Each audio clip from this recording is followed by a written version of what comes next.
जय हिंद दोस्तों, study info में आप सभी का स्वागत है। दोस्तों, इस वीडियो में हम लोग बात करेंगे आज के बारे में कि आज हम लोग पहले तो ओबीसी आयोग गए थे, राज्य पिछड़ा वर्ग आयोग, और उसके बाद अलका मैम से भी मिले। तो क्या क्या एविडेंस हम लोगों ने जमा किया है जो कल कोर्ट के समक्ष रखा जाएगा या हो सके वर्चुअल रूप से जमा हो गया होगा। और जैसा कि 8 तक तो माहौल सही था, सबको वेट था कि आयोग काउंटर एफिडेविट जमा करती है कि नहीं करती है। उसके पहले मैंने एक वीडियो बनाया, उसके बाद तो आप लोगों ने भर भर कर सुना दिया। खैर, वो मुद्दा बाद में बात करेंगे कि रिजल्ट कैसे दिया कैसे नहीं दिया। उससे ज़्यादा इम्पोर्टेंट अब ये है कि आयोग ने जो काउंटर एफिडेविट जमा किया उसमें आयोग ने क्या कहा। ठीक, तो शुरुआत करते हैं पिछड़ा वर्ग आयोग से ही, क्योंकि इससे पहले भी कुछ छात्र पिछड़ा वर्ग आयोग गए थे और माननीय संदीप सौरभ जो विधायक जी हैं वो भी हम लोग के साथ गए थे। और जो भी पहले बात था हम लोग पिछड़ा वर्ग आयोग के अध्यक्ष या सचिव उनके सामने हम लोग रखे थे। जैसा कि मैं पटना में रहता हूं और भी जो भी छात्र पटना में रहते थे, 4-5 लोग आज हम लोग गए, क्योंकि घर से बकचोदी करना तो बहुत आसान है कि तुम लोग ये नहीं करते वो नहीं करते। लेकिन खैर छोड़िए वो सब बात। तो हम लोग आज पिछड़ा वर्ग आयोग गए तो पहले तो अध्यक्ष वहाँ पर नहीं थे, हो सकता है कहीं गए होंगे या छुट्टी पे होंगे, जो भी हो। और सचिव मौजूद थे, लेकिन कोरोना प्रोटोकॉल के कारण वो लोग हमसे फेस टू फेस तो नहीं मिले।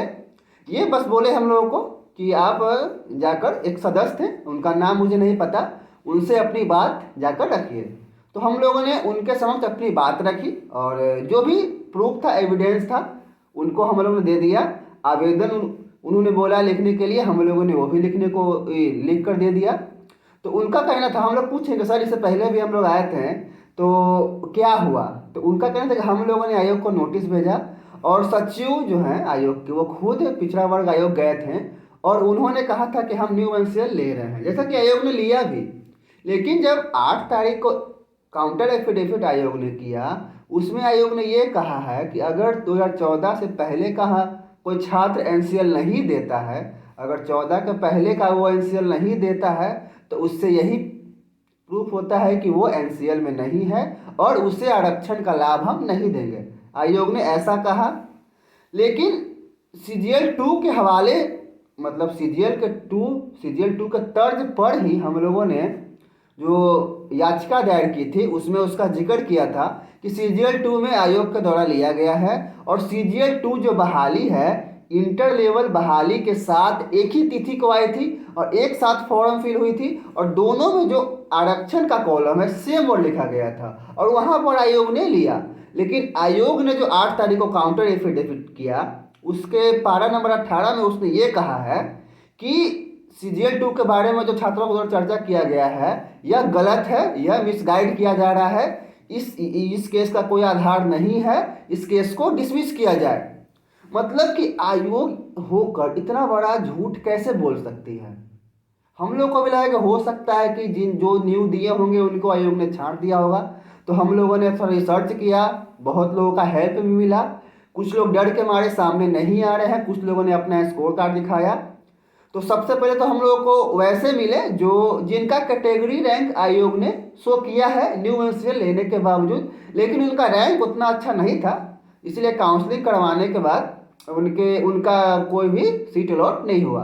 तो सबसे पहला आधार यही है कि अगर आपने एनसीएल न्यू एक्सेप्ट नहीं किया तो आपने उस लड़के का या उस कैंडिडेट का रैंकिंग क्यों बताया।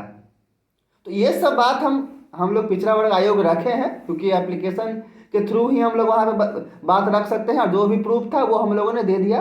तो उन्होंने यही कहा कि ठीक है, हम आयोग को फिर नोटिस भेजेंगे कि आखिर वो क्यों नहीं ले रहे हैं, क्योंकि उन लोग कह रहे थे कि ऐसा मामला हमेशा आते रहता है, बीपीएससी का हो या और भी कोई हो। तो हम लोगों ने पिछड़ा वर्ग आयोग जो मामला रखना था हम लोगों ने वहाँ रख दिया।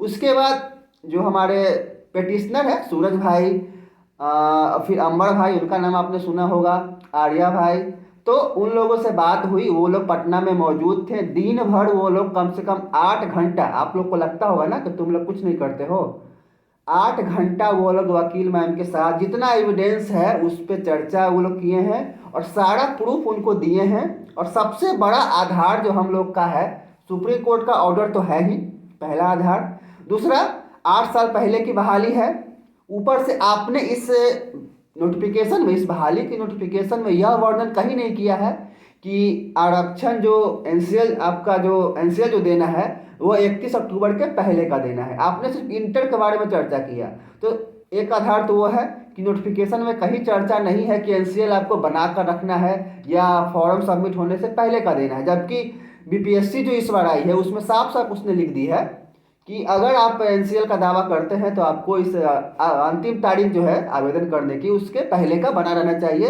वो अगर आयोग ने दिया रहता तो वो एक बात होती, फिर हम वो कोई आधार ही नहीं होता केस करने का या कुछ करने का। लेकिन आयोग ने ये भी उसमें कह दिया है, काउंटर एफिडेविट ने, कि जो अंतिम आवेदन करने की तारीख होती है उसका मतलब यही होता है कि आरक्षण का जो जो भी सर्टिफिकेट हो, एनसीएल या जो भी हो, उसके पहले का होना चाहिए। तो यही बात तो एसआई के बहाली में लागू होना चाहिए, बिहार पुलिस कांस्टेबल के बहाली में लागू होना चाहिए। और भी मैं बिहार का पहले बात कर रहा हूँ, सीएसबीसी बिहार पुलिस ड्राइवर जो आज पैनल आया उसमें मैंने खुद डीवी करवाया और उसमें न्यू एनसीएल लिया गया था। एसएससी लेती है, रेलवे लेती है, खैर ये सब तो बात की बात है। मेन आधार आते हैं, हम लोग का सबसे बड़ा हथियार सीजीएल 2 की बहाली है, इसी आयोग के द्वारा ली गई है। और सीजीएल 2 में काफ़ी छात्र हम लोग को ऐसे मिल गए हैं जो गवाही देने के लिए भी रेडी हैं। अगर ज़रूरत पड़े तो कोर्ट के सामने वो बोल भी सकते हैं कि हाँ मैंने सीजीएल 2 में न्यू एनसीएल दिया, आयोग ने मेरा मान्य भी किया, मुझे पोस्ट भी अलॉट किया या मुझे रैंक भी अलॉट किया। तो अगर आप न्यू एनसीएल नहीं लेते तो आप कैसे उनका आरक्षण दे दिए? और हम लोग को आप कह रहे हैं कि अगर आप न्यू एनसीएल नहीं देते हैं तो आपको यूआर मान लिया जाएगा। तो यहाँ पर तो साफ ना है, क्या बोलते हैं कि भेदभाव हो रहा है हम लोग के साथ। मतलब इंटर लेवल के साथ ही आपकी दुश्मनी है, आपके डाटाबेस में गड़बड़ी है, आप मान लेते हैं। लेकिन हम लोग छात्र, एक तो इंटर लेवल की बहाली, सब 18-19 साल उस टाइम थे, आपने हम लोगों को मिसगाइड किया, फॉर्म में साफ साफ नहीं लिख के। तो यहाँ पे बेनिफिट ऑफ डाउट हम लोग को मिलना चाहिए। तो दोस्तों हम लोग का पक्ष बहुत स्ट्रांग है। और देखिए मतलब एक एक लेडीज वकील के आगे आयोग ने 5-5 वकील को रखा है। तो इससे आप आइडिया लगा लीजिए कि आयोग यहाँ पर बुरी तरह फंस गई है। फंसना कहने वाले भी झूठ बोलकर फंस गई है। आयोग ने झूठ बोला कि सीजीएल 2 में हम नहीं लिए हैं, जबकि आयोग ने सीजीएल 2 बहाली में न्यू एनसीएल लिया था। क्योंकि उस टाइम मैंने काफ़ी लोगों से बात किया, उस टाइम ट्रेंड चल गया था न्यू एनसीएल देने का, लगभग 90% लोगों ने न्यू एनसीएल ही दिया। लेकिन इसमें क्या हुआ कि एक नोटिस दे दिया गया, उसके बाद सबको डरा दिया गया।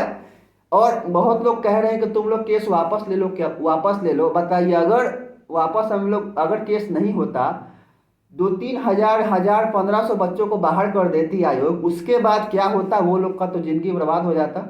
क्योंकि 13,000 सीट है, 13,000 या हो सके, आयोग ने कहा है कि 12,000 काउंसलिंग करवाए हैं, 1,000-2,000 बच्चे एब्सेंट ही कर गए।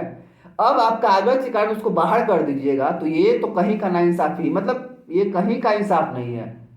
तो कल देखते हैं दोस्तों क्या होता है, और उम्मीद है कि कल सुनवाई हो जाएगी, क्योंकि शायद केस नंबर 100 मिला है, मुझे ऐसी खबर मिल रही है। और सबका सपोर्ट ऐसे रहेगा कि देखिए सीजीएल 2 में बहुत ऐसे हैं, बहुत आपके रिलेटिव में ही होंगे, वो लोग सामने नहीं आ रहे, वो लोग डर रहे हैं कि हो सके जॉब पे आफत आ जाए। जॉब पे क्यों आफत आएगी? लेकिन कुछ कुछ ऐसे भी हैं जो सीजीएल 2 में बाहर हो चुके हैं और उनका इंटर लेवल में भी रिजल्ट है। तो अगर इतने जो भी है वो हम लोगों को बताए कि हाँ मैंने सीजीएल 2 में न्यू एनसीएल दिया था, आयोग ने मान्य किया था। तो चलिए दोस्तों इस वीडियो में इतना ही, और उम्मीद करता हूँ कि वीडियो अच्छा लगा होगा, और अच्छा लगा होगा तो सब्सक्राइब जरूर करें। मेरा तबीयत थोड़ा ठीक नहीं है, इसीलिए मैं वीडियो नहीं बना रहा था, लेकिन कल का दिन हम लोग के लिए बहुत इंपॉर्टेंट है। और भगवान से दुआ करिए कि जो हमारे जज हैं, क्या तो नाम है, पीजी बजंत्री, वो हम लोग का मैटर अच्छी तरह समझे और फैसला हम लोग के पक्ष में आए। और एक बात और, जो और आयोग ने यहाँ पर एक उधर से भी, मतलब क्या उसको बोलते हैं, इंटरवेनर, मतलब कि वैसे कैंडिडेट को भी पेटिशनर बनाया है। उन लोगों का कहना है कि हमको लॉस हो रहा है, हम मेरा बहाली में देरी हो रहा है। तो भाई मेरे, हम लोग क्या फेल अभ्यर्थी हैं? चाहे विनोद कुमार हो, सूरज कुमार हो, अनिल कुमार हो, क्या लोग फेल विद्यार्थी हैं? क्या वो लोग को जॉब नहीं चाहिए? वो लोग नहीं चाहते हैं बहाली जल्दी हो?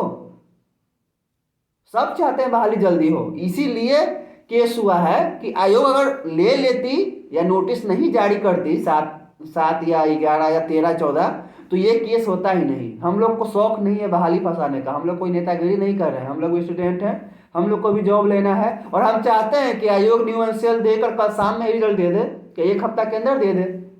तो जब तक कोई प्रमाण हम लोग को नहीं मिलेगा, वो जो प्रैक्टिशनर है उनका कहना है कि वो लोग केस वापस नहीं लेंगे और डिसीजन आगे में अगर देखिए केस डिसमिस हो कुछ हो उससे हम लोग को मतलब नहीं है, बस आयोग न्यू एनसीएल मान करके सबका मेरिट बना दे, क्योंकि इससे SC ST वालों को भी लॉस है, युवा वालों को भी लॉस है, क्योंकि बहाली फंसा हुआ है। 4-5 भी अगर बाहर हो जाता है तो वो सुप्रीम कोर्ट जाएगा और बहाली फंस जाएगा, लेकिन यहाँ 4-5 की बात नहीं है, कम से कम 2 से 3 हजार ऐसे बच्चे हैं EBC BC के जो न्यू एनसीएल दिए हैं, सेंट्रल दिए हैं। सेंट्रल तो मान है, मुझे ऐसा लगता है कि सेंट्रल मान है, लेकिन उस पर भी अभी कोई कंफर्मेशन नहीं है कि सेंट्रल का क्या होगा। मेन है कि हजारों के लाइफ का सवाल है और जो भी अपडेट था मैंने आपको बता दिया।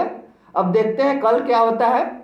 रात भर अच्छे से सोइए आप लोग, कोरोना का माहौल है, अपना सेहत का ध्यान दें और उम्मीद करते हैं आपको वीडियो अच्छा लगा होगा। तो इस वीडियो में इतना ही, तब तक के लिए धन्यवाद, जय हिंद, गुड नाइट।